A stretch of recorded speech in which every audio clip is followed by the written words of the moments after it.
மக்களே welcome to my channel. காலையில் எழுந்திரிச்சாச்சு, tea இன்னைக்கு குடிக்கல, ஸ்ட்ரைட்டாக டிஃபன் தான். இன்றைக்கி நம்ம வீட்டில் பணியாரம், அப்புறம் நேற்று செஞ்ச சாப்பாடு தண்ணி ஊற்றி வச்சது இருந்துச்சு, அதை அப்படியே தாளிச்சாச்சு. அந்த மாதிரி சாப்பிட்டு எனக்கு ரொம்ப பிடிக்கும். அப்புறம் அதையும் செஞ்சு பணியாரமும் சுட்டு காலையில் டிஃபன் முடித்தாச்சு.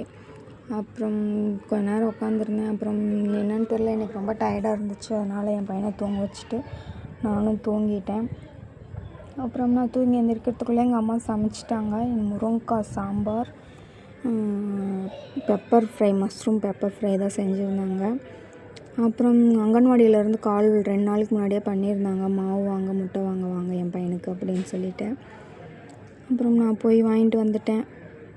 நான் மட்டும் தான் போனேன், என் பையனை கூட்டிகிட்டு போகல, ஏன்னா நாம் மட்டுமே போதும் அப்படின்ட்டு சொன்னாங்க. பையன் தேவையில்லன்னாங்க. போயிட்டு வாங்கிட்டு வந்துட்டு அப்புறம் குளிச்சுட்டு கிளம்பிட்டேன். கிளாஸ்க்கு தான் கிளம்பிகிட்ருக்கேன். அப்படியே சாப்பிட்டாச்சு. மஷ்ரூம் பெப்பர் ஃப்ரை வந்து சூப்பராக இருந்துச்சு, அதுவும் சாம்பாருக்கு அடிச்சுக்கிட்டது. அப்புறம் சாப்பிட்டு அப்புறம் என் பையன் எழுந்திரிச்சிட்டான். அவனுக்கும் சாப்பாடு ஊட்டி விட்டு அவனையும் கொஞ்சம் ஃப்ரெஷ் ஆகிக்கிட்டு மேக்கப்லாம் பண்ணிவிட்டு அப்படியே கிளாஸுக்கு கிளம்பிட்டேன். இன்றைக்கி டே ரொட்டீன் அவ்வளோதான். வீடியோ பிடிச்சிருந்தா லைக் பண்ணுங்கள், ஷேர் பண்ணுங்கள், கமெண்ட் பண்ணுங்கள். சேனலை சப்ஸ்கிரைப் பண்ணிக்கோங்க. பக்கத்தில் இருக்கிற பெல் ஐக்கானை கிளிக் பண்ணுங்கள், அப்போ தான் நான் போடுற வீடியோ உங்களுக்கு வரும். Thank you so much. அப்பயும் உங்கள் சப்போர்ட் என் சேனல் கொடுத்துட்டே இருங்க. And thank you so much. Bye.